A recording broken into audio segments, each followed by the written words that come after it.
जय श्री राम, जय हनुमान, जय बाबा नीम करोली जी महाराज। पावर ऑफ मेडिटेशन सोसाइटी द्वारा शुरू की गई संतों की जीवनी श्रृंखला में मैं राजश्री चमत्कारी बाबा नीम करोली जी की कथा के दूसरे भाग के साथ उपस्थित हूँ। पहले भाग में हमने बात की बाबा के लिए महान विभूतियों के विचार क्या थे, बाबा की पारिवारिक एवं आध्यात्मिक पृष्ठभूमि, उनके अनगिनत भक्तों में से कुछ विशिष्ट अति विशिष्ट भक्तों की और उनके कुछ चमत्कारों की। आशा है कि आपने इन सब का आनंद उठाया होगा। अगर आपने पहला भाग नहीं देखा तो उसके लिए क्लिक करें आई बटन। इससे पहले कि मैं दूसरे भाग को आरंभ करूं, माँ सरस्वती से प्रार्थना करती हूँ कि वे मेरे कंठ में विराजें और हनुमान जी से प्रार्थना करती हूँ कि बुद्धिहीन तनु जानिके सुमिरो पवन कुमार, बल बुद्धि विद्या देहु मोहि हरहु कलेश विकार। मुझ जैसे निर्बल बुद्धि वाली को वो सामर्थ्य दें कि उनके मानव अवतार बाबा नीम करोली की कथा कह सुनाऊं मैं। मित्रों, इतने विशिष्ट अति विशिष्ट लोग बाबा के भक्त थे, लेकिन बाबा का रहन सहन एकदम साधारण था। कभी वृक्ष के नीचे सो जाते थे, कभी चबूतरे पर ही सोते। जब उनका दरबार लगता तो धनी निर्धन सब नीचे ही बैठते। बाबा कभी हंसी मजाक करते, कभी अचानक हंसते तो कभी रोने लग जाते। वहाँ बैठे उनके भक्तों को उनकी लीला समझ नहीं आती, परंतु कभी कभी बाद में पता चलता कि वह तो ध्यान में ही किसी अन्य स्थान पर किसी अन्य भक्त के लिए रो रहे थे या हंस रहे थे। बाबा की लीला तो बाबा ही जाने। योग और ध्यान को महाराज अत्यंत महत्वपूर्ण मानते थे। वह कहते थे कि योग और ध्यान से मनुष्य स्वयं को पहचान सकता है और आत्म आनंद की अनुभूति कर सकता है। ध्यान संबंधित एक अनुभव उनके एक भक्त ने साझा भी किया है कि वह महाराज जी के साथ कहीं जाते हुए अल्मोड़ा रुके तो महाराज के कहने पर कुछ देर ध्यान साधना के लिए बैठ गए और ध्यान के बीच में ही उन्हें उठने का अनुभव प्राप्त हुआ। कुछ देर बाद वह ध्यान अवस्था से बाहर आ गए, परंतु उन्हें आश्चर्य तब हुआ जब उन्हें बताया गया कि उनकी पत्नी और कुछ जानकारों ने उन्हें उसी समय पर दिल्ली में महाराज जी के साथ देखा। वह सभी हैरान थे कि इतनी शीघ्रता से ये सब कैसे हो सकता है। आश्चर्य, अद्भुत। महाराज कहीं भी किसी के साथ भी ये लीला कर देते थे। अल्मोड़ा और दिल्ली का फासला 388 किलोमीटर है। इससे बाबा का ये कथन सत्य प्रतीत होता है कि मैं हवा हूँ, मुझे कोई नहीं पकड़ सकता। महाराज जी की अति इंद्रिय शक्ति बहुत प्रबल थी। सन 1950 में महाराज जी हल्द्वानी में एक भक्त के घर ठहरे हुए थे और बहुत से भक्त उनके आसपास बैठे हुए थे।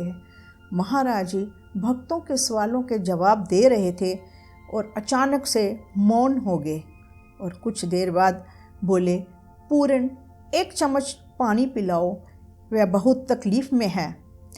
कोई भी कुछ समझ नहीं पाया। पूरन जो कि उनका एक भक्त था, उसने एक की जगह 2 चम्मच पानी पिलाया, लेकिन थोड़ी देर बाद महाराज जी की आंखों से आंसू बहने लगे और सब भक्त हैरान होकर उन्हें देख रहे थे। कुछ देर में महाराज जी बोले, आज भारत का एक महान संत चला गया है, महर्षि रमन नहीं रहे। कुछ भक्तों ने सोचा कि महर्षि रमन तो तिरुमलई में है, महाराज जी को यहाँ बैठे बैठे उनकी मृत्यु का कैसे पता चल सकता है।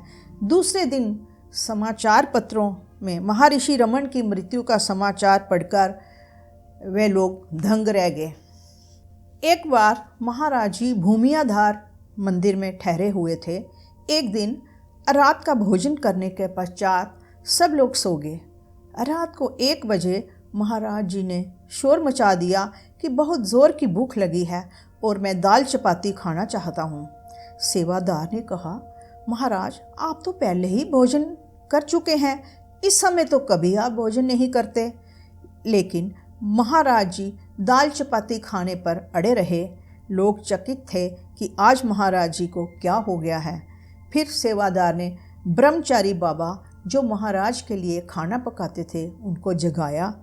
उन्होंने आग जलाकर दाल चपाती बनाई और रात के 2 बजे महाराज जी ने भोजन किया। दूसरे दिन सुबह 11 बजे एक तार आया जो महाराज जी के एक भक्त के निधन के बारे में था। उसका निधन पिछली रात 2 बजे हुआ था। जब तार महाराज जी को सुनाया गया तो बोले, देखा मैंने रात को दाल चपाती क्यों खाई थी। फिर उन्होंने कहा कि मरते समय मेरे भक्त की इच्छा थी कि मैं दाल चपाती खाऊं। मैं नहीं चाहता था कि वह अपनी इच्छा अधूरी लेकर जाए और इसीलिए मैंने दाल चपाती खाई। एक बार महाराज जी कार द्वारा कहीं जा रहे थे और रास्ते में पेट्रोल ख़त्म हो गया। वहाँ पेट्रोल मिलना असंभव था। महाराज जी ने ड्राइवर से कहा कि गाड़ी में पानी डालो और आगे बढ़ो। ड्राइवर ने पेट्रोल टंकी में पानी डाला और गाड़ी चल पड़ी। महाराज जी ने ड्राइवर को आदेश दिया कि जब तक मैं जीवित हूँ ये बात किसी को पता नहीं लगनी चाहिए। महाराज जी के शरीर छोड़ने के 3 वर्ष के बाद ड्राइवर ने ये बात उनके कुछ भक्तों को सुनाई। ऐसे ही एक बार हरिद्वार में कुंभ स्नान के बाद वो कुछ संतों के साथ खेमे में ठहरे हुए थे। रात को ठंड थी। कुछ लोगों का चाय पीने का मन हुआ लेकिन दूध नहीं था।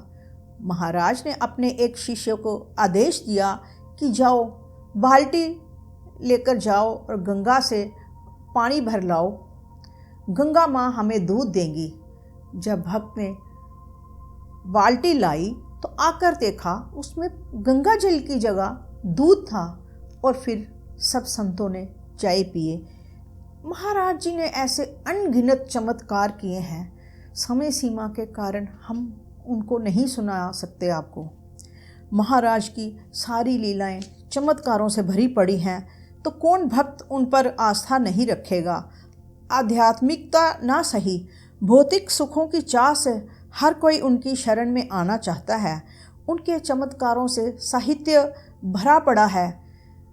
भारत में ही नहीं अपितु विदेशों में भी उनके अनगिनत भक्त हैं और बेशुमार साहित्य वहाँ पर है जिसको लोग पढ़ते हैं और उनके शिष्य बनते जाते हैं।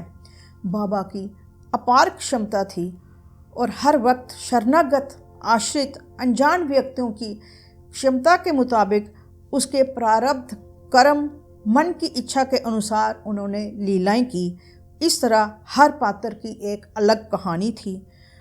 किसी के लिए वह राम रूप हैं, किसी के लिए कृष्ण स्वरूप, किसी के लिए सर्वसमर्थ हनुमान हैं तो किसी के लिए शिव रूप अथवा शक्ति रूप और अधिकतर के लिए वह केवल सखा, बंधु, मित्र, गुरु, परम गुरु, अवतारी, महामानव, आराध्य, इष्ट, अनअसक, चमत्कारी सिद्ध, छलिया, ऋषि, महर्षि, साधु, योगी, ब्रह्मरूप, भगवान, निर्गुण भी, सगुण भी इत्यादि।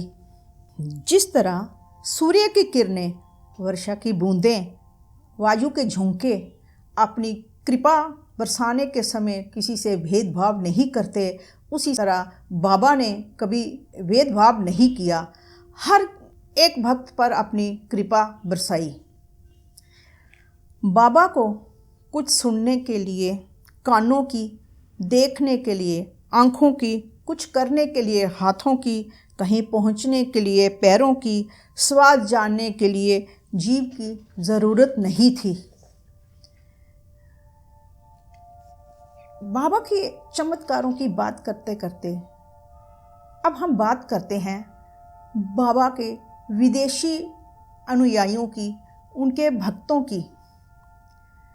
मित्रों, 1960 से 1970 के बीच Europe, Britain, United States, South America, Australia, Canada और अन्य देशों से बहुत लोग आए जो बाबा नीम करोली के भक्त बने। उनमें से कुछ प्रमुख नाम मैं आपको बताती हूँ। लैरी ब्रिलियंट, जिन्हें चेचक उन्मूलन के सराहनीय काम के लिए जाना जाता है, वह अमेरिका से कैंची धाम आश्रम में संन्यास की इच्छा से आए थे और बाबा ने उनकी क्षमता को पहचान कर उन्हें इस दिशा में प्रोत्साहित किया। चेचक उन्मूलन में अपना योगदान देने के बाद वे लंबे समय तक बाबा के सानिध्य में रहे और बाबा ने उन्हें नाम दिया सुब्रमण्यम और उनकी पत्नी एलेना को नाम दिया गिरिजा। लैरी ब्रिलियंट ने परोपकार को ही अपने जीवन का उद्देश्य बना लिया और सेवा संस्थान की स्थापना की। चीन, नेपाल, भारत, बांग्लादेश, कंबोडिया, तंजानिया आदि देशों में नेत्र दिव्यांगों की आंखों का प्रकाश लौटाने, भारत व श्रीलंका में पोलियो उन्मूलन तथा सुनामी प्रभावितों की सहायता जैसे अनेक जनहित अभियान चलाए। लैरी ब्रिलियंट स्टीव जॉब्स के घनिष्ठ मित्र थे और उनके कहने पर ही 1974 से 76 के बीच स्टीव जॉब्स बाबा के दर्शनों के लिए कैंची धाम आए, किंतु तब तक बाबा महासमाधि ले चुके थे। बाबा की मूर्ति के सामने बैठकर स्टीव जॉब्स को जो प्रेरणा मिली, उसने उन्हें विश्व के लोकप्रिय और प्रीमियम आईफोन एप्पल का आविष्कारक बना दिया और उनकी मृत्यु तक बाबा की फ़ोटो उनके कमरे की दीवार पर टंगी रही। 27 सितंबर 2015 को जब प्रधानमंत्री श्री नरेंद्र मोदी फेसबुक के हेडक्वार्टर्स कैलिफोर्निया गए तो फेसबुक के सह संस्थापक मार्क जकरबर्ग ने उन्हें बताया कि जब फेसबुक को लेकर वह कोई निर्णय नहीं ले पा रहे थे और अति संशय में थे कि फेसबुक को बेच दें या नहीं, तो एप्पल के फाउंडर स्टीव जॉब्स ने उन्हें भारत में कैंची धाम जाने का परामर्श दिया, जिसे मानते हुए उन्होंने ये यात्रा की और फेसबुक को लेकर एक क्लियर विज़न के साथ वापस गए और फिर प्रगति की सीढ़ियां चढ़ते गए। ऑस्कर विनर हॉलीवुड की प्रसिद्ध एक्ट्रेस जूलिया रॉबर्ट्स एक फिल्म की शूटिंग के लिए भारत आई और बाबा नीम करोली की फ़ोटो देखकर इतनी प्रभावित हुई कि उन्होंने हिंदू धर्म अपना लिया और इन दिनों हिंदू धर्म का पालन करते हुए अपने पति व बच्चों के साथ मंदिरों में प्रार्थना करने भी जाती हैं। कहते हैं कि भक्त के बिना भगवान और शिष्य के बिना गुरु की पहचान अधूरी है। यद्यपि बाबा नीम करोली ने परंपरागत तरीके से शिष्य नहीं बनाए, तथापि उनके भक्तों और अनुयायियों की कतार बहुत लंबी थी। देश के प्रमुख अनुयायियों के बारे में आप सुन चुके हैं, तो विदेशों में भी उनके अनुयायियों की संख्या कम नहीं थी और आज भी उनकी संख्या बढ़ती जा रही है। पश्चिमी दुनिया में बाबा भगवान दास और बाबा रामदास ने बाबा नीम करोली को लोकप्रिय बनाया। भगवान दास का असली नाम कूप मोहट माइकल रिक्स था, जो कि अमेरिकन भक्ति योगी, कीर्तन सिंगर, आध्यात्मिक गुरु और लेखक थे। उनके द्वारा लिखी गई प्रसिद्ध पुस्तक है it's here now are you. Bhagavan Das 6 वर्षों तक भारत में रहे और उन्होंने ही रामदास को बाबा नीम करोली से मिलवाया था। रामदास जर्नी ऑफ अवेकनिंग और बी हेयर नाउ के लेखक थे और बाबा के बहुत बड़े भक्त भी थे। रामदास के लिए कहा जाता है कि वे विदेश में बाबा नीम करोली के राजदूत थे। आज भी उनको महाराज जी की गाथाएं गाने के लिए, योग और महाराज जी की शिक्षाएं फैलाने के लिए जाना जाता है। वह बाबा के बहुत बड़े भक्त और उनके प्रति समर्पित थे। उन्होंने अपनी एक पुस्तक मिरेकल्स ऑफ लव में महाराज जी की अनकही कहानियों को संकलित करके विश्व के सामने लाया, जिनमें से कई कहानियाँ वेबसाइट पर भी उपलब्ध हैं। रामदास का वास्तविक नाम रिचर्ड एल्पर्ट था। वह अमेरिका के बॉस्टन शहर के नामी वकील के पुत्र थे और साइकोलॉजी में मास्टर्स व पीएचडी करके हार्वर्ड यूनिवर्सिटी में प्रोफेसर थे। वह प्रोफेसर लियरी के साथ मिलकर रिसर्च करते करते स्वयं भी एलएसडी की डोज लेने लगे। एलएसडी एक मनोवैज्ञानिक प्रभाव देने वाली औषधि है जिसे खाने के बाद व्यक्ति अपना संतुलन खो देता है और वातावरण से अलग हो जाता है। ये एक हाई फाई नशे की औषधि है जिसे अमीरों का नशा कहा जाता है और ऐसे लोग इसे स्वर्ग का टिकट भी कहते हैं। 1969 में रिचर्ड एल्पर्ट भारत घूमने आए और बाबा नीम करोली से मिले, परंतु उनके मन में बाबा के लिए कोई श्रद्धा नहीं थी। परंतु बाबा तो सबका मन पढ़ लेते थे। एक दिन महाराज जी के आसपास भक्तों की भीड़ थी और रिचर्ड एल्पर्ट भी उदासीन सा वहीं खड़ा था, तो अचानक महाराज जी उससे बोले, कल रात तुम आकाश के तारों में अपनी माँ को ढूंढने की चेष्टा कर रहे थे, है ना? आपकी माँ की कुछ महीने पहले ही बीमारी के चलते मृत्यु हो गई। ठीक बोल रहा हूँ? उनकी तिल्ली की बीमारी से मृत्यु हुई थी, है ना? रामदास यानी रिचर्ड एल्पर्ट ने भारत में किसी को भी ये बात नहीं बताई थी। भाव विभोर होकर तुरंत वह बाबा के चरणों में गिरकर रोने लगा।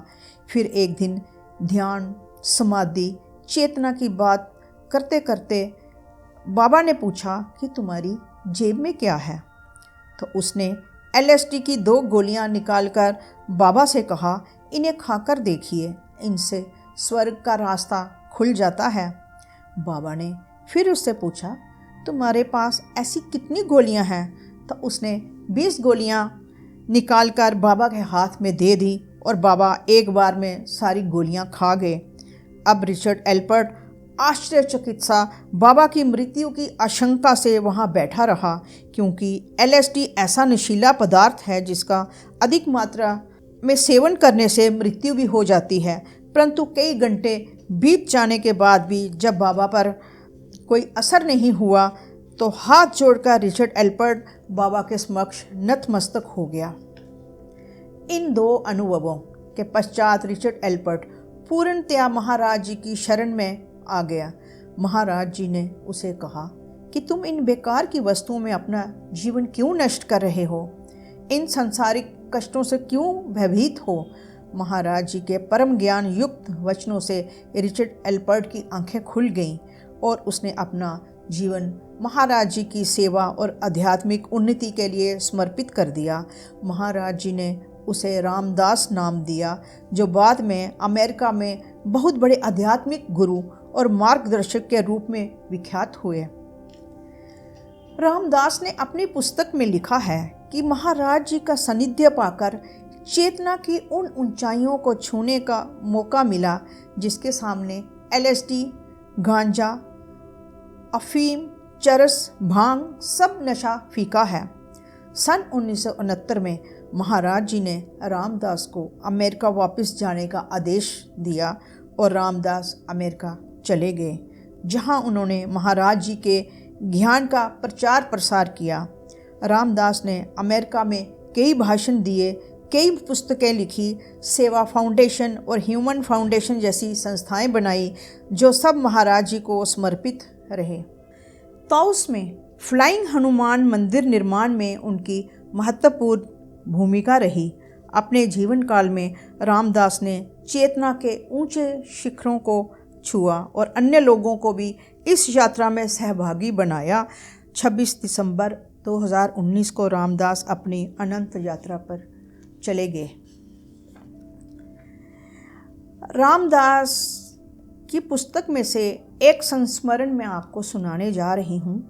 सन 1971 में रिचर्ड एल्पर्ट ने बाबा से अनुमति लेकर एक पुस्तक लिखी, बी हेयर नाउ, यानी कि वर्तमान में जियो।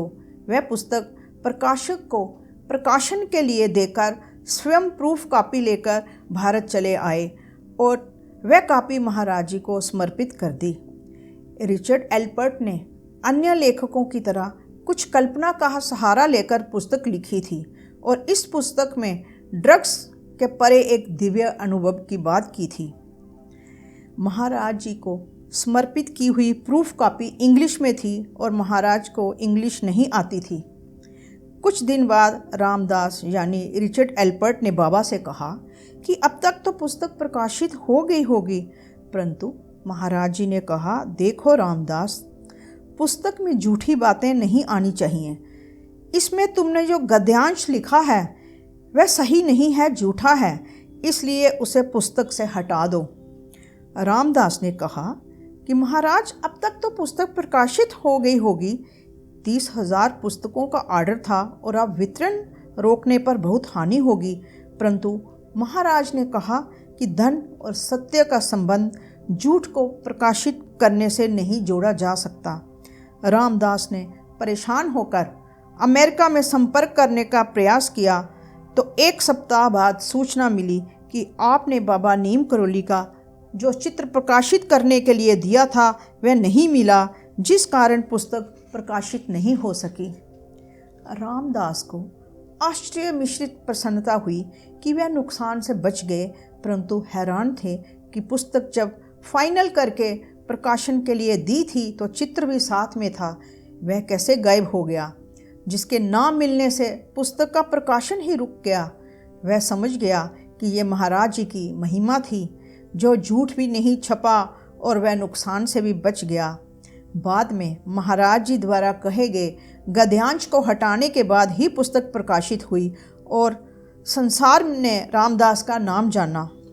अब तक रिचर्ड एल्पर्ट यानी रामदास अमेरिका में सेटल हो चुके थे और उन्होंने और भी पुस्तकें लिखी, जैसे कि जर्नी ऑफ अवेकनिंग और miracles of love. Miracles of love पुस्तक महाराज जी को समर्पित है, जिसमें उनके चमत्कारों की कहानियां हैं।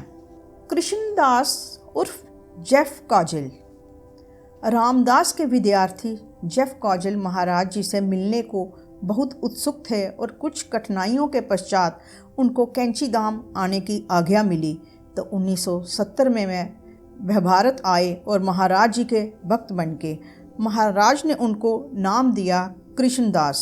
वह एक अमेरिकन गायक हैं जो पाश्चात्य जगत में हनुमान भक्ति और महाराज जी की कीर्ति पताका के ध्वजवाहक बन गए और महाराज जी के साथ साथ उनकी प्रसिद्धि भी विश्वव्यापी है और वह पिछले लगभग 50 वर्षों से देश विदेश में हनुमान चालीसा, सुंदरकांड, रामधुन कीर्तन व भजन गायक के रूप में जाने जाते हैं। वर्ष 1996 तक भजनों की 17 एल्बम्स उनकी रिलीज़ हो चुकी थीं। वर्ष 2013 में ग्रैमी अवार्ड फंक्शन में उनकी एक एल्बम लाइव आनंदा भी नॉमिनेट हुई और उस फंक्शन में उन्हें रॉक स्टार ऑफ योगा और chant master of American yoga जैसे नामों से संबोधित किया गया। कृष्णदास तो हमेशा महाराज जी के साथ रहना चाहते थे, लेकिन महाराज जी ने उनको आदेश दिया कि वे वापस अमेरिका जाएं और वहाँ पर जाकर काम करें। तो कृष्णदास आंसू बहाते बहाते बहुत मुश्किल से भारत छोड़कर जा पाए। ये उनके संस्मरणों से ही पता चलता है। बाबा से प्रेरणा लेने वाले विदेशी व्यक्तियों में कुछ प्रमुख नाम हैं। लोकप्रिय पुस्तक इमोशनल इंटेलिजेंस और वर्किंग विद इमोशनल इंटेलिजेंस के लेखक डैनियल गोलमैन, जो कि कैलिफोर्निया, यूनाइटेड स्टेट्स के रहने वाले एक विश्वविख्यात मनोवैज्ञानिक, लेखक, साइंस जर्नलिस्ट, जिन्होंने कई वर्षों तक न्यूयॉर्क टाइम्स के लिए ब्रेन एंड बिहेवियरल साइंस के ऊपर रिपोर्टिंग की। ईबे के संस्थापक जेफरी स्कोल, जो बाबा के आशीर्वाद के लिए भारत आ चुके हैं। अमेरिकन कंप्यूटर साइंटिस्ट, गूगल के सह संस्थापक लैरी पेज। न्यूयॉर्क में पैदा होने वाले ग्रैमी नॉमिनेटेड सिंगर, जिनकी बहुत सी संगीत एल्बम्स रिलीज़ हुई। नाम उनका जय उत्तल। न्यूयॉर्क के फिल्म निर्देशक, छायाकार, visual artist John Bush. American लेखक बुद्धिस्ट टीचर लामा सूर्या दास उर्फ जेफी मिलर, न्यूयॉर्क में पैदा होने वाली माँ जया सती भगवती, शॉर्ट नेम जिनका माँ जया है, जिन्होंने फ्लोरिडा में काशी आश्रम की स्थापना की और अप्रैल 2012 में उनका देहांत हो गया। अमेरिकन नागरिक रोजर उर्फ राम रानी, जिन्होंने महाराज जी द्वारा प्रेरित होकर पश्चिम में सनातन धर्म की स्पष्ट व्याख्या कर हिंदू धर्म के लिए फैली हुई भ्रांतियों को दूर करने की चेष्टा की और अपने एक बेटे का नाम जय हनुमान रखा। राम रानी अपनी अनंत यात्रा पर निकल चुकी हैं। विदेशी भक्तों के ये तो कुछ नाम ही मैंने आपके सामने लिए हैं। हालांकि विदेशों में बने हुए मंदिरों में उनके भक्तों की भीड़ दिन प्रतिदिन बढ़ती जा रही है। यहाँ उनके नाम का भजन कीर्तन, रामायण पाठ, हनुमान चालीसा, सुंदरकांड और बाबा के नाम से भजन कीर्तन भी होता है। दिन ब दिन वहाँ उनके भीड़ लगी रहती है और वहाँ रसोई बहुत अच्छी तरह से व्यवस्थित रूप से चलाई जाती है। यहाँ की आने वाले भक्तों को खाना परोसा जाता है। कुछ भारतीय भक्तों के नाम पहले भाग में मैंने लिए और इस भाग में कुछ विदेशी भक्तों के नाम। तो आगे चलते हैं हम बाबा द्वारा या बाबा के भक्तों द्वारा बनाए हुए बाबा के मंदिरों का। बाबा नीम करोली ने अपने जीवन काल में देश के अन्य भागों में तो हनुमान मंदिरों और आश्रमों की स्थापना की ही, उत्तराखंड के विभिन्न हिस्सों में भी हनुमान मंदिरों और आश्रमों का निर्माण किया। सबसे पहला हनुमान मंदिर हनुमानगढ़ी में स्थापित किया गया, फिर भूमियादार में और फिर कैंची धाम में मंदिर की स्थापना हुई।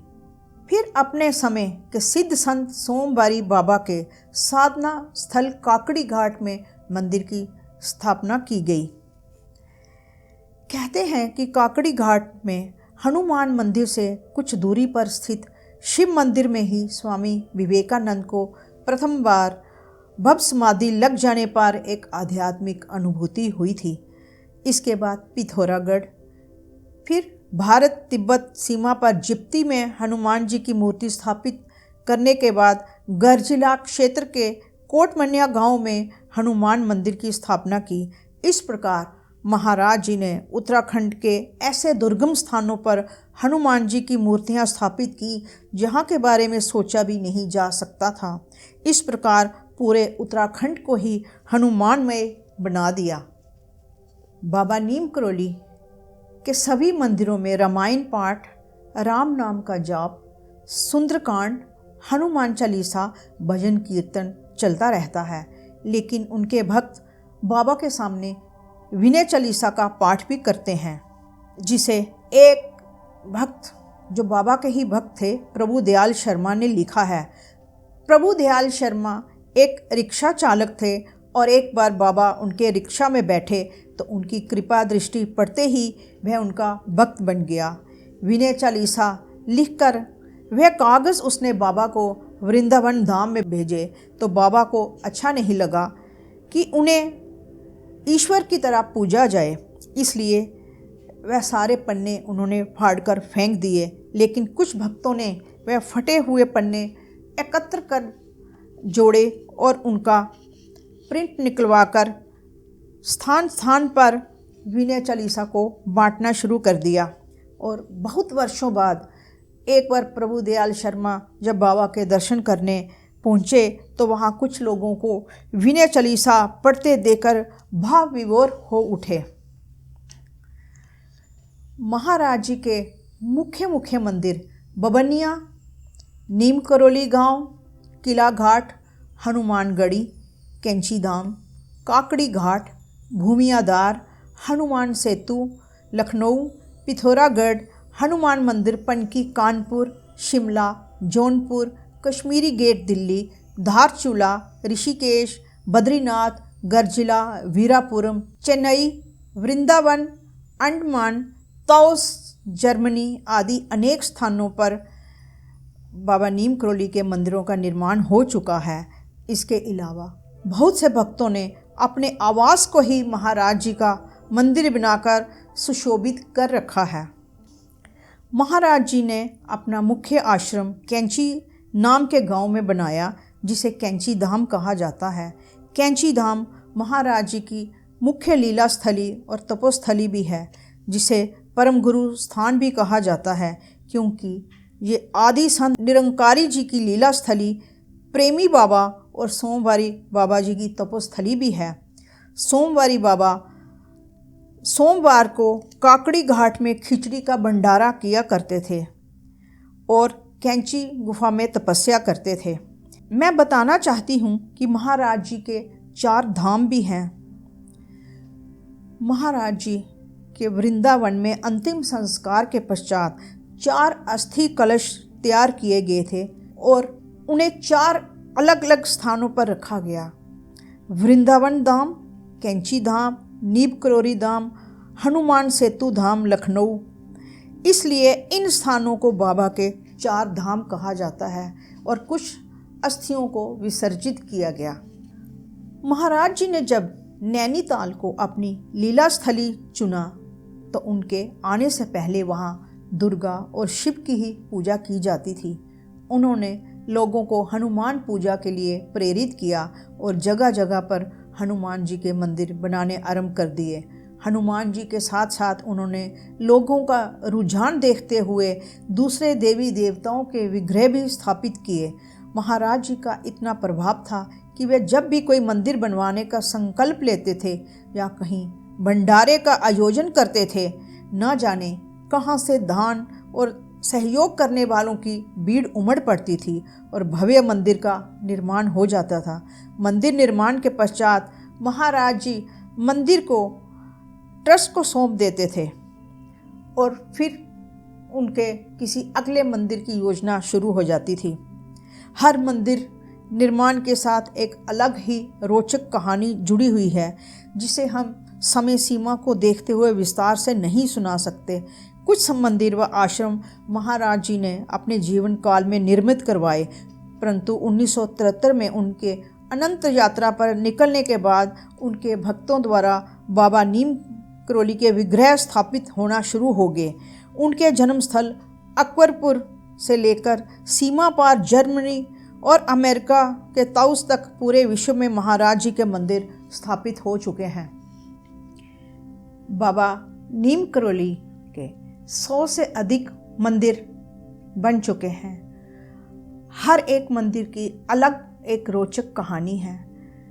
समय सीमा को देखते हुए हम हर एक मंदिर की बात तो नहीं कर सकते, लेकिन हम कुछ गिने चुने मंदिरों की बात कर सकते हैं। सबसे पहला मंदिर बाबा नीम करोली जी ने उत्तराखंड के नैनीताल जिले से 2-3 किलोमीटर की दूरी पर हनुमानगढ़ी में बनवाया, जहां 1950 में महाराज जी ने मंदिर बनाने का निर्णय लिया। मंदिर बनने से पहले वह स्थान एक घना जंगल था, जहां मनोरा नाम का एक कच्चा पर्वत था। यहाँ आए दिन ज़मीन धंसती जाती थी और निर्माण वहाँ पर मुमकिन नहीं था। पर्वत के आसपास की भूमि बच्चों के अंतिम संस्कार के लिए इस्तेमाल होती थी और शाम के समय लोग उस क्षेत्र में जाने से डरते थे। सन 1935 के बाद महाराज जी भ्रमण करते करते इस क्षेत्र में पहुँचे। पहले वह सड़क के पास पैरापेट पर बैठते थे तो भक्त लोग वहीं पर एकत्रित हो जाते और कभी कभी महाराज बिना किसी छत के, बिना किसी छप्पर के वहीं पर रात गुजार देते थे और फिर उनके साथ कुछ भक्त भी उधर ही रह जाते। एक दिन महाराज जी पर्वत पर पहुंच गए तो भक्तों ने वहीं पर आना जाना शुरू कर दिया। इसी तरह शमशान भूमि में कभी चाय बनती तो कभी खाने का सामान, कभी कभी आसपास के क्षेत्रों से माइयाँ खाने का सामान ले आती। आसपास के क्षेत्रों से जो भी औरतें महाराज जी के दर्शन करने आती थी। महाराज जी उन्हें माई या माइयाँ कहकर ही बुलाते थे और धीरे धीरे सामान बनता था। चाय बनने के बाद वहाँ भंडारे भी शुरू हो गए। राम नाम का पाठ, हनुमान चालीसा, सुंदरकांड का पाठ होने लगा वहाँ पर, और वहाँ का वातावरण बहुत शुद्ध हो गया। उत्तराखंड में रहने वालों को अधिकतर शिव शक्ति पर श्रद्धा विश्वास था। कुछ वैष्णव थे, लेकिन उनकी श्रद्धा श्री राम या श्री कृष्ण तक ही सीमित थी। हनुमान मंदिर न के बराबर थे। इसीलिए महाराज जी ने सबसे पहले घरों में सुंदरकांड और हनुमान चालीसा का पाठ करवाना शुरू किया, जिससे लोगों के मन में हनुमान जी के प्रति श्रद्धा भक्ति उत्पन्न हो गई, प्रेम निष्ठा जागृत हो गई और लोग हनुमान जी की पूजा करने लगे। लोगों की दृष्टि में मनोरा पर्वत शमशान भूमि के पास होने से तिरस्कृत भूमि थी और लोग ऐसी जगह पर मंदिर निर्माण के लिए तैयार भी नहीं होंगे। ये बात महाराज जी समझते थे। इसीलिए उन्होंने वहाँ पूजा पाठ, भजन कीर्तन आदि कई लीलाएं कर करके लोगों को मंदिर निर्माण के लिए प्रेरित किया। पहले उन्होंने हनुमान जी की एक छोटी सी मूर्ति स्थापित करने का निर्णय लिया।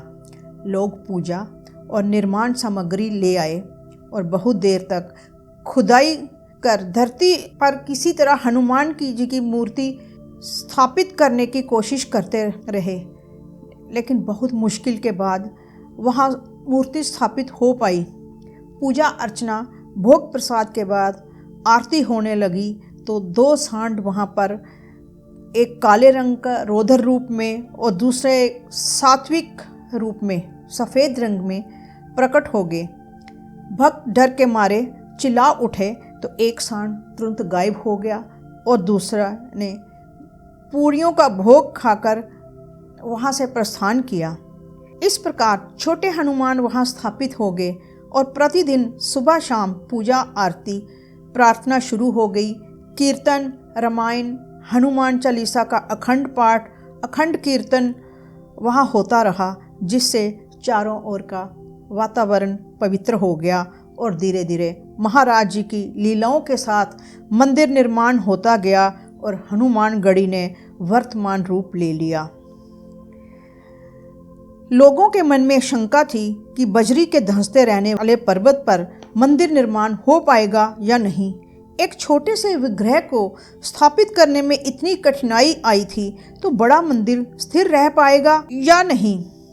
बाबा की कृपा से वहाँ एक नहीं अनेक मंदिर और अन्य भवन बन गए, जो आज भी वैसे ही खड़े हैं।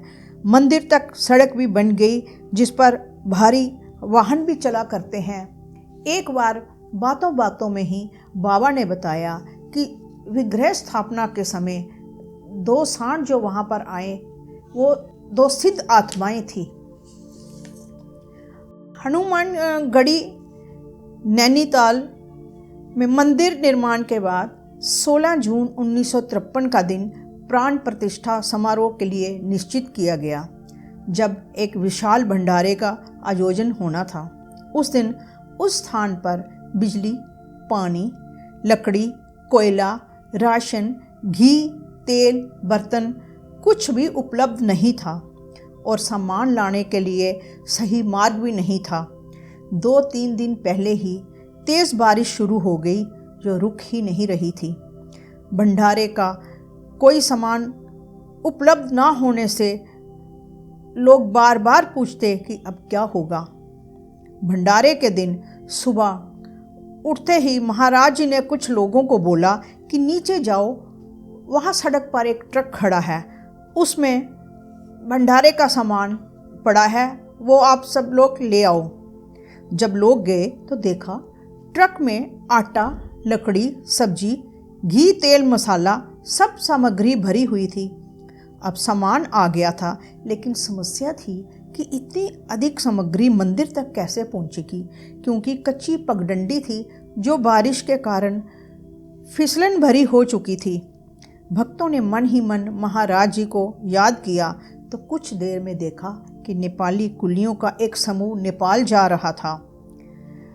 उन्हें रोककर सामान ऊपर पहुंचाया गया, परंतु बारिश फिर शुरू हो गई और पता चला कि प्रसाद के लिए पतलें तो आई ही नहीं। उसी समय देखा तो हनुमानगढ़ी के ठीक नीचे सड़क पर एक पत्तल व्यापारी जा रहा था, जिससे पतलें प्राप्त हो गईं। उस समय के मुताबिक ये समस्याएं बहुत जटिल थीं, परंतु इतनी सरलता से समाधान होता गया।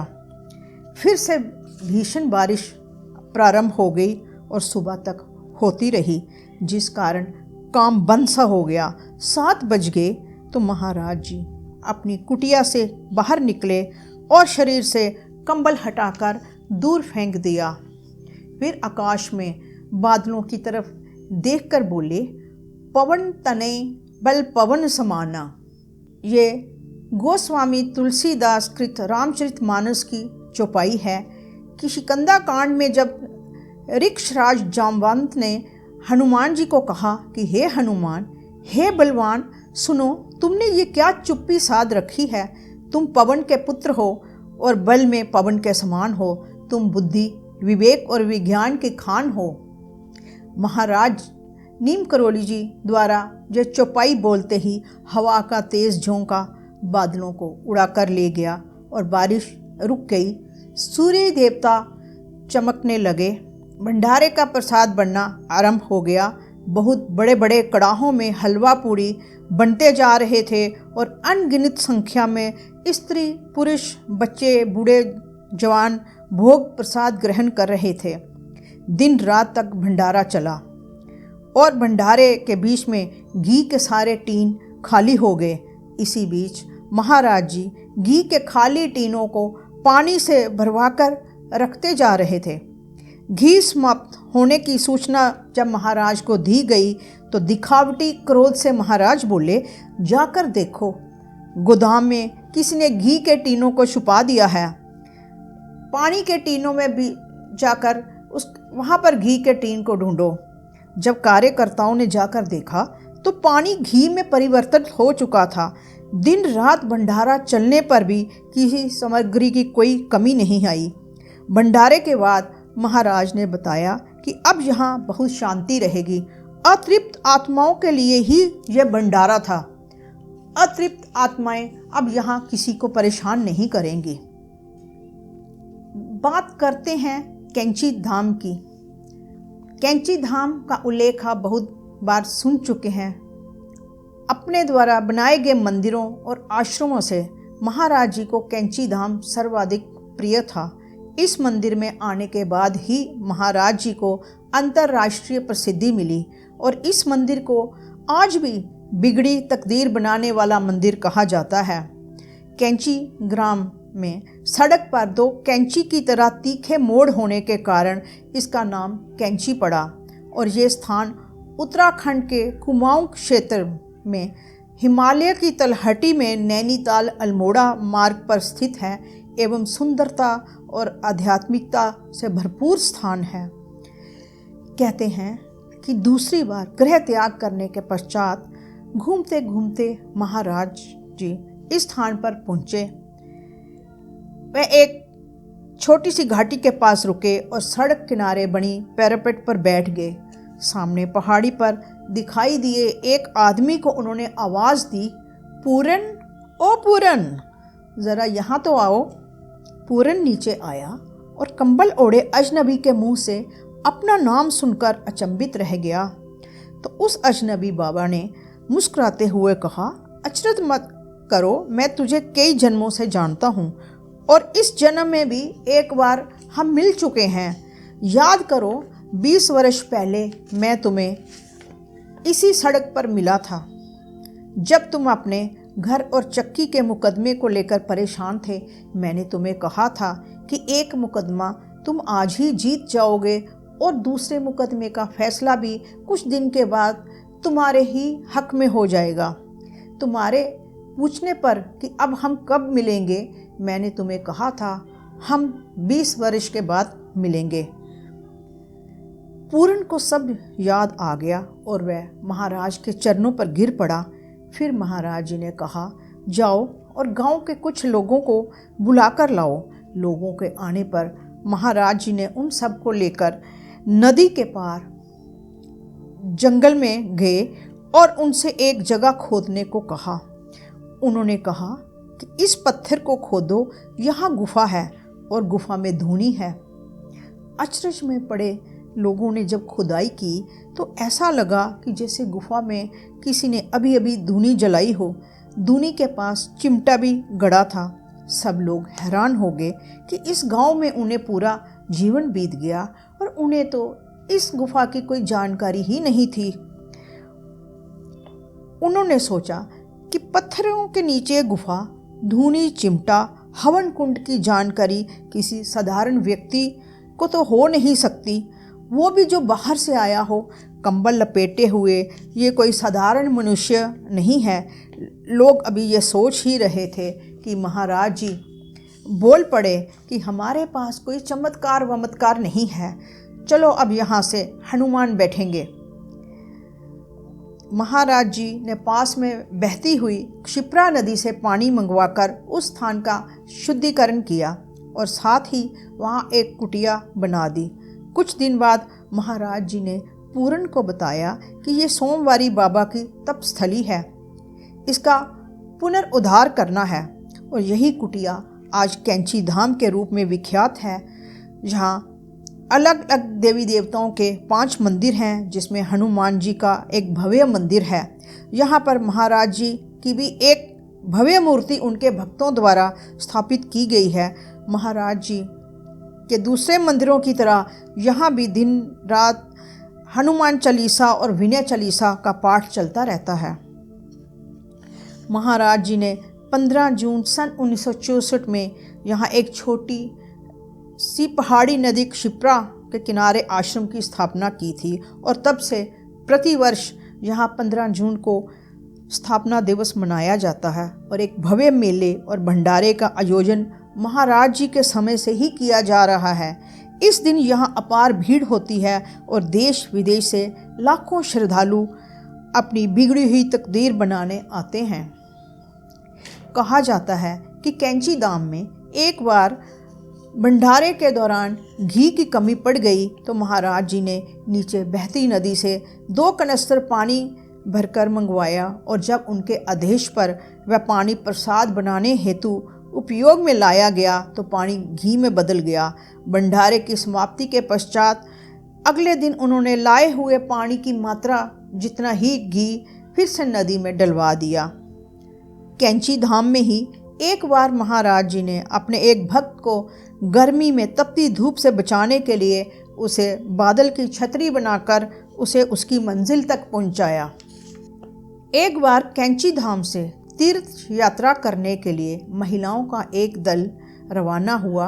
उनमें नैनीताल की एक महिला भी थी।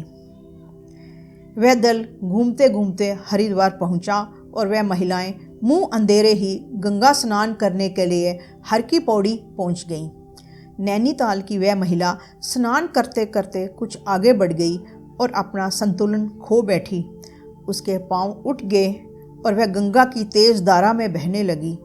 उसने अपने आप को रोकने और संभालने का प्रयत्न किया, परंतु असफल होने पर वह चिल्लाने लगी, बचाओ बचाओ, मैं डूब रही हूँ। कुछ देर बाद आधी पानी पी लेने से वह अचेत हो गई। चेतना लौटने पर स्वयं को हर की पौड़ी से दूर पुल के पास प्लेटफॉर्म पर पाया। बाद में सब महिलाओं ने बताया कि उसको डूबते देखकर एक अन्य महिला रोते हुए चिल्ला रही थी, महाराज वह डूब रही है, बचाइए। तभी अचानक कंबल ओढ़े एक व्यक्ति वहां प्रकट हुआ और उसने अपना कंबल फेंका और पानी में छलांग लगा दी। वह व्यक्ति डूबती हुई महिला को किनारे खींच लाया और उसके पेट से बहुत सारा पानी निकालने के बाद चुपचाप चला गया। किसी को भी ध्यान नहीं रहा कि वह व्यक्ति कौन था। भ्रमण के बाद जब महिलाओं का दल कैंची धाम वापस लौटा तो महाराज जी ने नाराज होते हुए कहा, चली जाती हैं आधी रात को स्नान करने, फिर मुझे बचाने आना पड़ता है। तब उन महिलाओं को समझ आया कि डूबने से बचाने वाला व्यक्ति कौन था और जबकि हरिद्वार और कैंची धाम के बीच में 257 किलोमीटर का फासला है और इस सफ़र में 6 घंटे से अधिक का समय लगता है। एक बार महाराज जी कैंची धाम में भक्तों के बीच बैठे हुए थे तो अचानक उन्होंने अपने हाथ इस तरह फैलाए जैसे किसी चीज़ को रोक रहे हों। हाथ फैलाए हुए बोले, लो बच गया। महाराज जी की इस मुद्रा को देखकर भक्त लोग हंसने लगे और उनको देख महाराज जी भी हंसने लगे, परंतु किसी को समझ नहीं आया कि महाराज जी ने ऐसी मुद्रा क्यों बनाई। इस घटना के तीसरे दिन एक महिला कानपुर से आई और महाराज जी के चरण स्पर्श कर उनसे बोली कि महाराज, मेरा 5 वर्ष का बच्चा छत से गिर गया था, मैं चीख उठी थी महाराज। तभी मकान के बीच से गुजरते हुए एक आदमी ने ऐसे हाथ फैलाकर मेरे बच्चे को गोद में ले लिया और आपकी कृपा से मेरा बच्चा बच गया। महिला ने अपने हाथ फैलाकर बताया कि उस आदमी ने अपने हाथ इस तरह से फैलाए थे। तब भक्त लोग समझ पाए कि महाराज जी ने उस दिन उनसे बात करते करते अचानक अपने हाथ क्यों फैला दिए थे और कहा था, लो बच गया।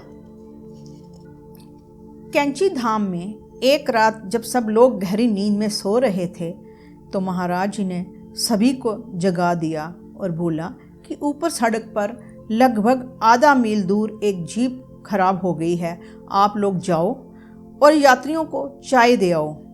भक्त लोगों ने चाय बनाई और दौड़ते हुए उबड़ खबड़ रास्ता तय करके जीप तक पहुँचे और देखा कि एक जीप अटकी हुई है जिसमें 4 महिलाएं और एक पुरुष था जो सभी ठंड से कांप रहे थे। महाराज जी ने फिर से चाय बनवाई और कुछ दूसरे भक्तों को देकर जीप तक भेजा कि पहले वाली चाय ठंडी हो गई होगी।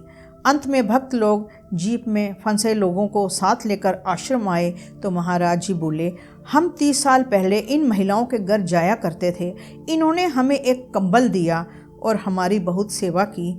महाराज जी ने उन महिलाओं को कंबल दिलवाए और खाना खिलवाया और सुबह होने पर उन्हें आश्रम से विदा किया।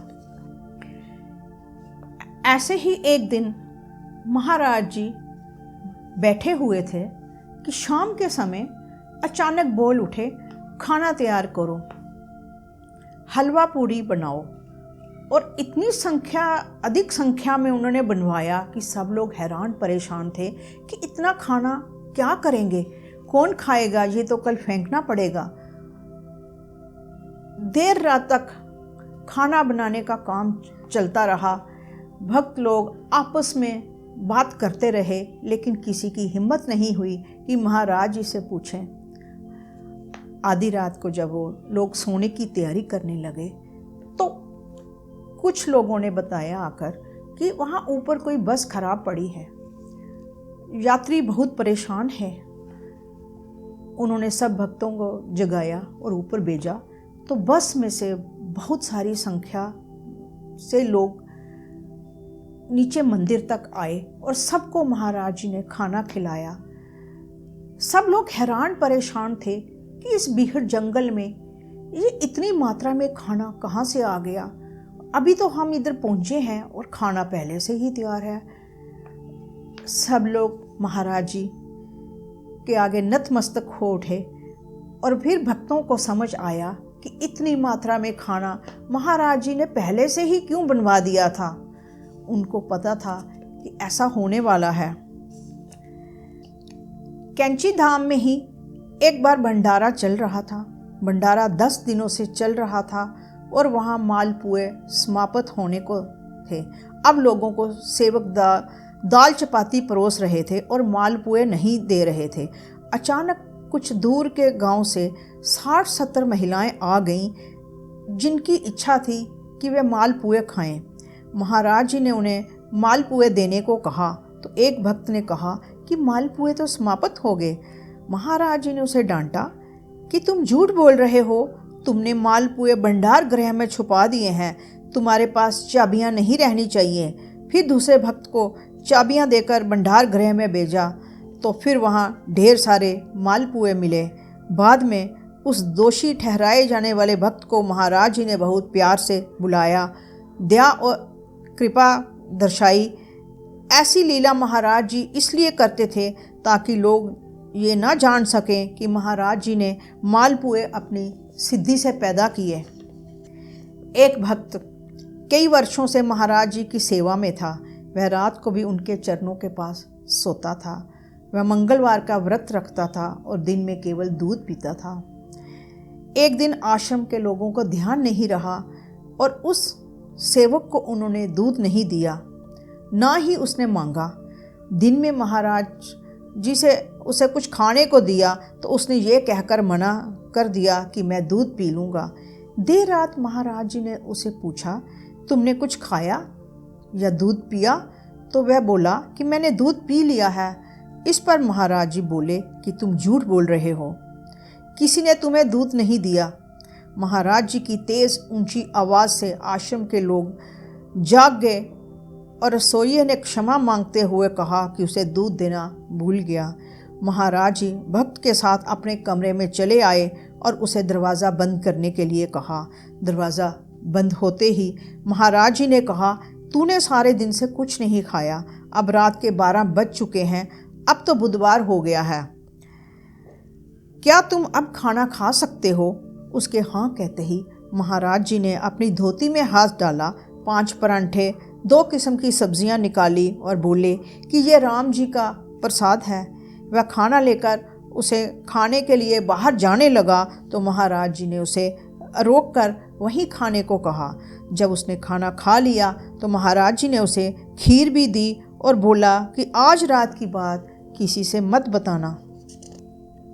जैसा कि मैं पहले भी बता चुकी हूँ, महाराज जी बहुत ही प्रेम से पेश आते थे, लेकिन अगर ज़रूरत पड़ती तो वो सबक सिखाने से भी पीछे नहीं हटते थे। एक बार कैंची धाम में महाराज जी तख्त पर विराजमान थे। सर्दी थी और महाराज जी ने भक्तों के लिए अंगीठी जलवा रखी थी। भक्त महाराज जी का आशीर्वाद और आश्रम से प्रसाद ले रहे थे, अंगीठी के ताप का आनंद भी ले रहे थे और वार्ता का दौर भी चल रहा था। वहाँ एक साधु आया और उसने देखा कि इतने मंदिर बने हुए हैं, भव्य भवन भी बना हुआ है, सुख साधन संपन्नता भरपूर है, भंडारा भी चल रहा है। उसके मन में कुछ विचार उठे तो वह महाराज जी की कुटिया पर गया और बोला कि आपको इस सब की क्या ज़रूरत है? आप एक साधु हैं, आपको सादगी के साथ रहना चाहिए और एक कुटिया में ही अपना निवास रखना चाहिए, इतने वैभव की क्या ज़रूरत है? महाराज जी अपने तख्त से उठे और उस साधु की लुंगी की गांठ खोल दी, जिसमें से पैसे निकलकर ज़मीन पर गिर पड़े। महाराज जी ने उससे कहा कि अगर इस मंदिर में धन वैभव है तो तुम्हारी कमर में भी है, इसकी क्या आवश्यकता है जब धन वैभव चाहिए ही नहीं। महाराज जी ने वह रुपये उठाए और जलती अंगीठी में डाल दिए। वह साधु लज्जित हो उठा और महाराज जी ने फिर कहा, तुम बद्रीनाथ जा रहे थे और ये रुपये रास्ते के लिए थे, लेकिन एक साधु को चिंता तो करनी ही नहीं चाहिए। क्या ज़रूरत है साथ में पैसे रखने की? क्या तुम्हें ईश्वर पर भरोसा नहीं है? ऐसा करना कि तुम बद्रीनाथ जाकर अपने पैसे अग्नि से वापस मांग लेना और बोलना कि महाराज जी ने पैसे आपको सौंपे थे, वह मुझे वापस कर दीजिए। वह साधु हाथ जोड़कर बोला कि रास्ते में आने जाने खाने पीने के खर्च के लिए थोड़े पैसे मुझे दे दीजिए, बड़ी मेहरबानी होगी। महाराज जी ने अपना चिमटा उठाया, अंगीठी में डालकर हिलाया तो जो रुपये उन्होंने आग में डाले थे वह निकल आए तो साधु हैरान हो गया। महाराज जी ने उसको कहा कि धन दौलत वैभव किसी का नहीं है, ये ईश्वर की लीला है, साधन है। ईश्वर को हमसे कुछ करवाना है तो धन वैभव तो ईश्वर देगा ही हमें। धन वैभव को साधु प्रवृत्ति के साथ नहीं जोड़ना चाहिए। उत्तर प्रदेश में जिला प्रयागराज में संकट मोचन हनुमान मंदिर है, जिसे महाराज जी कंट्रोलर जनरल कहकर पुकारते थे। इस मंदिर में हनुमान जी का विग्रह पहली मंजिल पर था। सीढ़ियाँ चढ़ने उतरने में बुजुर्गों, महिलाओं तथा छोटे बच्चों को बहुत कष्ट होता था, विशेषकर मंगलवार और शनिवार को, जब दर्शन के लिए अधिक संख्या में भक्त आते थे। महाराज जी और सिद्धि माँ ने इस परेशानी को महसूस किया। मंदिर प्राचीन था और मंदिर के ट्रस्टियों ने मंदिर के जीर्ण उद्धार का निर्णय पहले ही कर लिया था।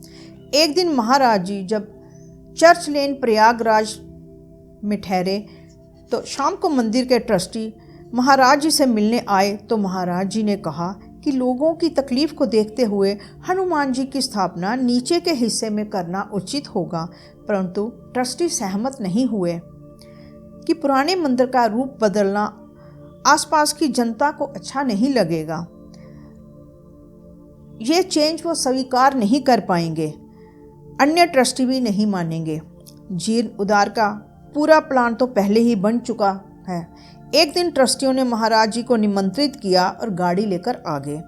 महाराज जी मंदिर पहुंचकर अकेले ही हनुमान जी के पास कुछ देर बैठे रहे। ऐसा लग रहा था कि वह हनुमान जी से बातें कर रहे थे। जीर्ण उद्धार के कार्यों के बीच एक रात चमत्कार हो गया। उस रात हनुमान जी का विग्रह छत को फाड़ते हुए अपने पूरे सिंहासन के साथ नीचे आ गया। विग्रह में कोई टूट फूट भी नहीं हुई और हनुमान जी वहाँ पर स्थापित हो गए जहाँ स्थान की कोई तंगी नहीं थी और आगे से लोगों की परेशानी दूर हो गई। लखनऊ में भी हनुमान सेतु नाम से महाराज ने एक मंदिर बनवाया। 1967 से पहले महाराज जी का आश्रम गोमती नदी के किनारे था, जो कि सरकारी ज़मीन पर बना हुआ था और सरकार इसे खाली करवाना चाहती थी, परंतु महाराज जी इसके लिए राज़ी नहीं थे। सरकार ने वहां पुल निर्माण का कार्य आरंभ करवा दिया, परंतु दिन में पुल निर्माण के लिए पिलर खड़े किए जाते और रात्रि में वे गिर जाते। बहुत प्रयास के बाद भी पिलर खड़े नहीं किए जा पा रहे थे। अंत में हार कर निर्माण कंपनी, जो कि महाराष्ट्र की थी, उसके मैनेजर महाराज जी के पास गए तो उन्होंने कहा कि जब तक हनुमान जी को उनका स्थान नहीं देते तब तक पुल का निर्माण नहीं हो सकता। सरकार की ओर से वर्तमान संकट मोचन हनुमान मंदिर के लिए ज़मीन और कुछ नगद राशि दिए गए और इसके बाद पुल का निर्माण बिना किसी रुकावट के पूर्ण हो गया। 26 जनवरी 1967 को मंदिर का शिलान्यास तत्कालीन लोक निर्माण मंत्री द्वारा किया गया और हर साल 26 जनवरी को मंदिर का स्थापना दिवस बहुत धूमधाम से मनाया जाता है। यह मंदिर पुल यानी सेतु के किनारे पर बने होने से हनुमान सेतु मंदिर कहलाया। सेतु यहाँ से आरंभ होता है, उसी से लगी सीढ़ियाँ नीचे गोमती तट पर उतरती हैं, जहाँ महाराज जी का प्राचीन आश्रम एवं हनुमान मंदिर विराजमान है। बाबा नीम करोली का एक मंदिर कानपुर में है, जिसे कहा जाता है नीम करोली मंदिर पनकी कानपुर। 21 जनवरी 1964 को हनुमान जी के प्राण प्रतिष्ठा समारोह का आयोजन किया गया, परंतु कुछ ऐसी बातें भी थी जिनका पालन परिस्थितिवश नहीं हो पा रहा था। जैसे कि महाराज जी हर कार्यक्रम में भोजन प्रसाद देसी घी में ही बनवाते थे और भोजन सामग्री भी अधिक मात्रा में होती, परंतु कानपुर पनकी मंदिर के प्राण प्रतिष्ठा समारोह के लिए वनस्पति घी खरीद कर लाया गया और भंडार सामग्री भी कम मात्रा में थी, क्योंकि प्रबंधकों को आने वालों की संख्या का अनुमान नहीं था। खैर, भंडारा प्रसाद बनना आरंभ हुआ। पूरियां तली जा रही थी तो पूरा वातावरण शुद्ध देसी घी की सुगंध से भर गया। कड़ाही में वनस्पति घी और सुगंध देसी घी की फैल रही थी। भोजन प्रसाद बनता जा रहा था और भक्त आ आकर प्रसाद लेते जा रहे थे। इतनी बड़ी संख्या में प्रसाद पाने वालों को देखकर आयोजक कभी भंडार गृह का निरीक्षण करते तो कभी प्रसाद पाने वालों की कतार का।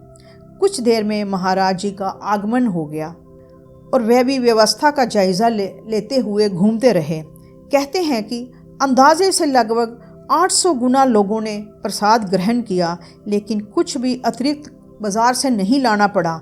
जब महाराज जी को प्रसाद पाने के लिए खोजा गया तो वह नहीं मिले। आयोजक प्रसाद लेकर इलाहाबाद चर्च लेन गए तो महाराज जी को बोले कि हम आपको प्रसाद के लिए ढूंढते रहे, आप कब चले आए? महाराज जी मुस्कुराते रहे। बाद में पता चला कि उस दिन तो वह चर्च लेन इलाहाबाद से कहीं गए ही नहीं थे। कमरे में कंबल ओढ़कर आराम कर रहे थे। उन्होंने प्रातःकाल ही कहा था कि मैं आराम करूंगा, कमरे को बंद कर ताला लगा दो। महाराज जी कंबल ओढ़कर लेटे रहे और संध्या काल में जब सिद्धि माँ ने दरवाज़ा खोला तो उन्हें गरम गरम पूड़ी का प्रसाद दिया कि ये पनकी वाले हनुमान भंडारे का प्रसाद है। इधर इलाहाबाद में वह कमरे में बंद थे, खिड़की की दरार से लोग उनको देख रहे थे। उधर कानपुर में वह भंडारे में आए भक्तों को दर्शन दे रहे थे, जबकि कानपुर और इलाहाबाद का फासला 202 किलोमीटर से अधिक है। ऐसी ही एक घटना पिथौरागढ़ मंदिर की स्थापना पर भी हुई थी। जब 1970 में हनुमान जी की स्थापना की गई तो महाराज जी स्थापना के समय पिथौरागढ़ में उपस्थित थे, जबकि कैंची धाम के लोगों ने बताया कि वह उस दिन पूरा समय कैंची मंदिर में ही थी। आज का दूसरा भाग यहीं पर मैं समाप्त करने की आज्ञा चाहती हूँ। अगले और अंतिम भाग में हम फिर आपके सामने उपस्थित होंगे, जबकि हम जानेंगे कि महाराज जी की टीम में कौन कौन लोग थे, कौन उनके भक्त थे, कौन उनके परिकर थे। पारंपरिक शिष्य तो उन्होंने नहीं बनाए, लेकिन उनके साथ बहुत मात्रा में उनके भक्त रहते थे। और कुछ बातों के बारे में जानते हुए साथ ही हम महाराज की अनंत यात्रा के बारे में बात करेंगे। यहाँ की अपनी महासमाधि के बाद भी वो लोगों की विपत्ति को दूर कर रहे हैं, उनको साक्षात या सपनों में दर्शन दे रहे हैं। आशा है कि अगले भाग के लिए अब फिर हमारे साथ जुड़ेंगे। तब तक जय श्री राम, जय बाबा नीम करोली जी महाराज।